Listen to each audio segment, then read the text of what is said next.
स्वागत है मेरे यूट्यूब चैनल में।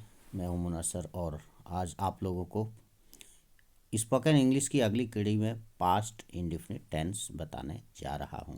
सबसे पहले इंट्रोडक्शन। इस टेंस में हिंदी वाक्य के क्रिया के अंत में आ या फिर या रहेगा। जैसे मैंने खाया, आई एट, उसने खेला, ही प्लेड। अब कॉन्सेप्ट, इस टेंस को समझना ज़रूरी है, इसके कॉन्सेप्ट को समझ लें। तो यह टेंस हमें बताता है कि कार्य भूतकाल में संपन्न हुआ। फिर यह टेंस ये नहीं बताता है कि क्रिया कितने समय में पूरी हुई, इसलिए इसको इंडेफिनिट टेंस कहा गया है, past indefinite.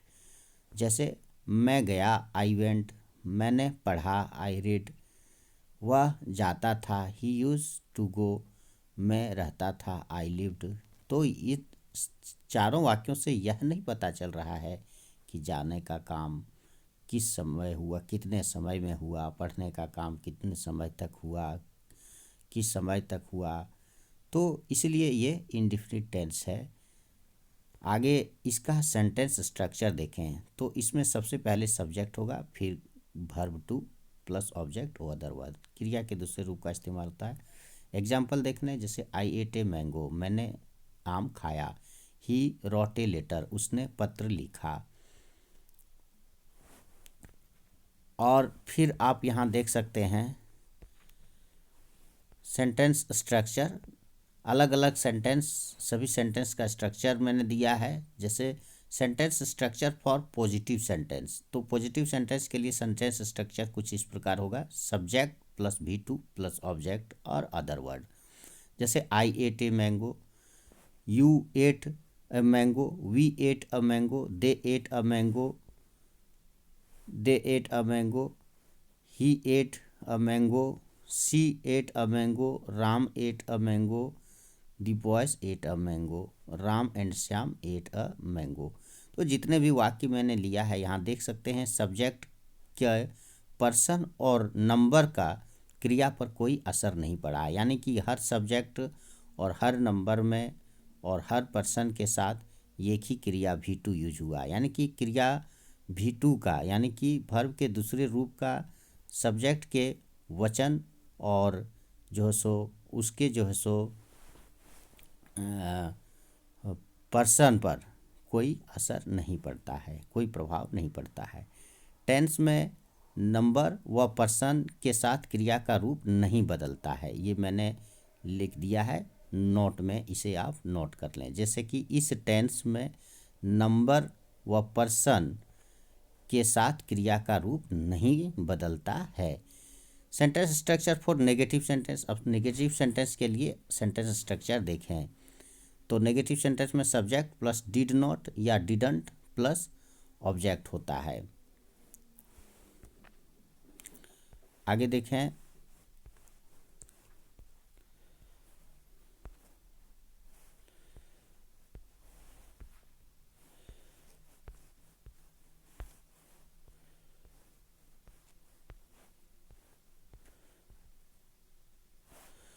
I did not eat a mango, मैंने आम नहीं खाया। You did not eat a mango.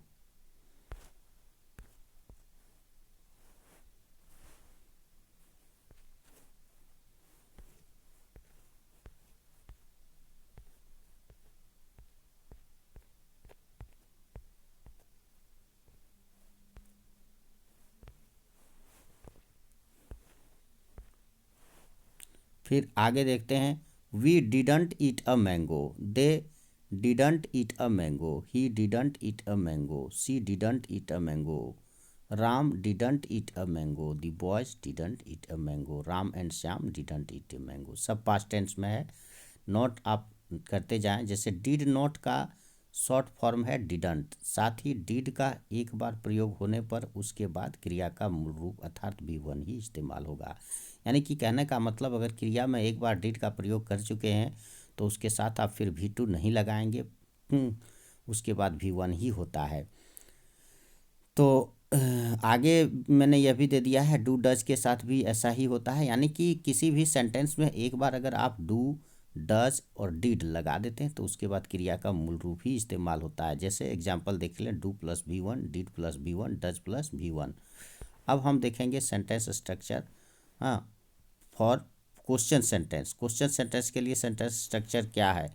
तो क्वेश्चन सेंटेंस के लिए did plus subject plus V1 plus object other word, और जो है सो जैसे कि did I eat a mango. अब हम इसका अगला पार्ट देख लेंगे।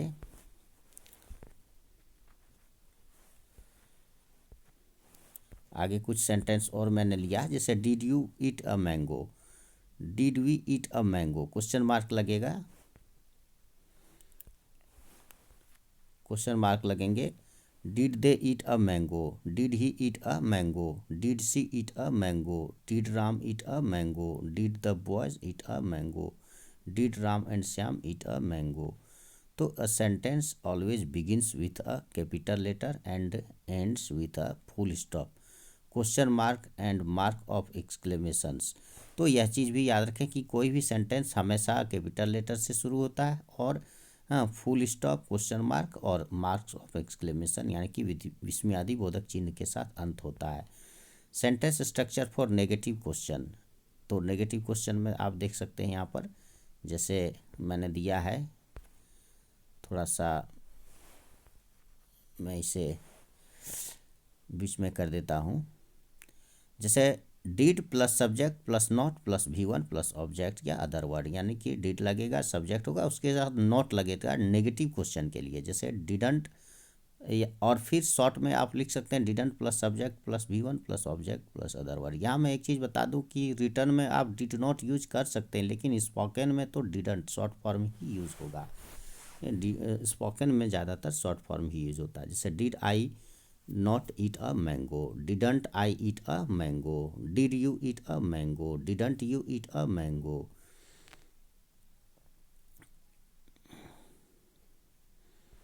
आगे इसका देख लेते हैं, और इसी में आगे थोड़ा सा हम देख लेंगे फिर इसी में।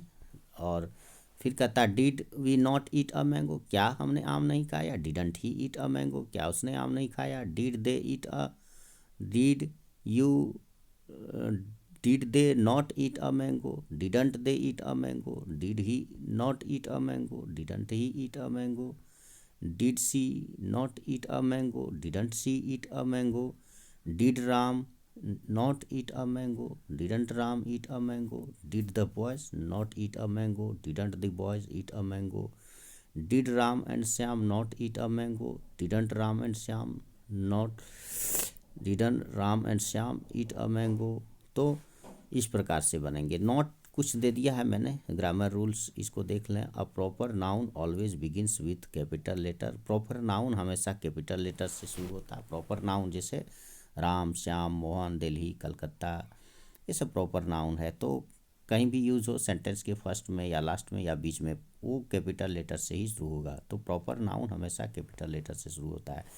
दूसरा यह भी याद रखें, मैंने दे दिया है अ कॉमन नाउन, हाँ, takes the before it if it is used for a particular purpose. माने किसी भी कॉमन नाउन किसी पार्टिकुलर पर्पस के लिए इस्तेमाल होता है तो उसके पहले द लगता है। जैसे द चिल्ड्रेन, बच्चे, तो ये बच्चे करने का मतलब कुछ खास बच्चे हैं, यानी कि पार्टिकुलर मीनिंग में लिया है। जैसे the children are playing, the children are shouting, बच्चे हल्ला कर रहे हैं, बच्चे चिल्ला रहे हैं, द चिल्ड्रेन आर प्लेइंग, बच्चे खेल रहे हैं। इस प्रकार से